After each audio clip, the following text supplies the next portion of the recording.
Hello दोस्तों, मैं doctor Ashok Yadav.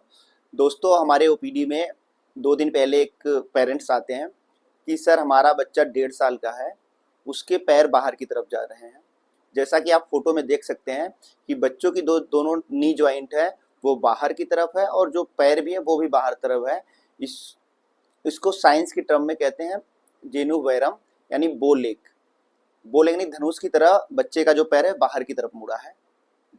तो ये क्यों होता है, इसका ट्रीटमेंट क्या है, इसकी रोकथाम कैसे की जाए। कुछ बच्चों में देखेंगे तो ये नी जॉइंट जो होता है वो पास में आ जाती है और पैर बाहर की तरफ चले जाते हैं।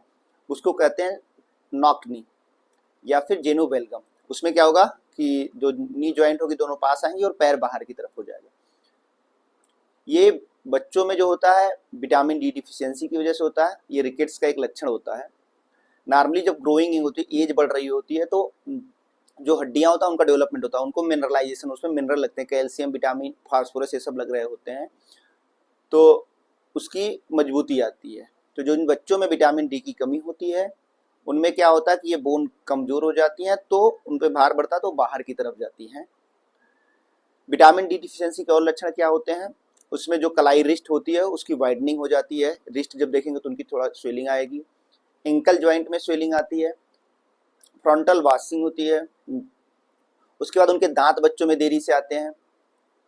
उसके बाद ऐसे कई लक्षण होते हैं विटामिन डी डिफिशियंसी के। पहले हमारे देश में बहुत ज़्यादा ही कॉमन थी, लेकिन अभी कुछ लोग विटामिन डी3 ड्रॉप देते हैं अपने बच्चे को, तो उसमें नहीं होती है।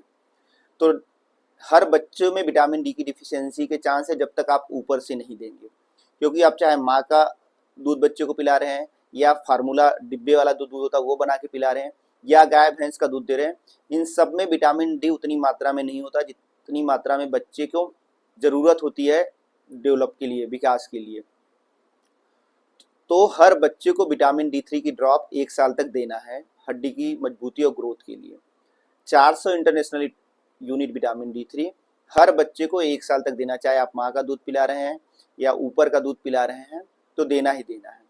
अगर आप विटामिन डी3 की ड्रॉप नहीं दे रहे हैं तो ऐसे बच्चों की हड्डी कमज़ोर होती है और उनमें रिकेट्स होने का ज़्यादा चांस रहता है। एक बार रिकेट्स हो गया और रिकेट्स कोई लक्षण आ गए कि जैसे दांत देरी से निकलना, फ्रंटल वाशिंग हो जाना या रिकेटिक रोजरी हो जाना या पैर बाहर की तरफ चले जाना या रिस्ट जॉइंट स्वेलिंग, कुछ भी लक्षण आ गए, फिर ऐसे बच्चों की इलाज 3 से 4 महीने चलता है। नानी से ये पेरेंट्स जो हमारे पास आए थे वो पहले किसी गांव के डॉक्टर को दिखाया, फिर हड्डी वाले डॉक्टर को दिखाया, कई जगह टहलते हुए हैं।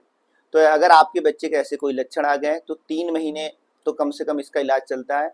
तो क्योंकि जितनी कमी हो सकती है, जितनी जल्दी हो सके आपके आसपास जो भी पीडियाट्रिशियन अवेलेबल हैं उनको जाकर दिखाएं और दवा लें। एक दूसरे से जानकारी शेयर करें। धन्यवाद।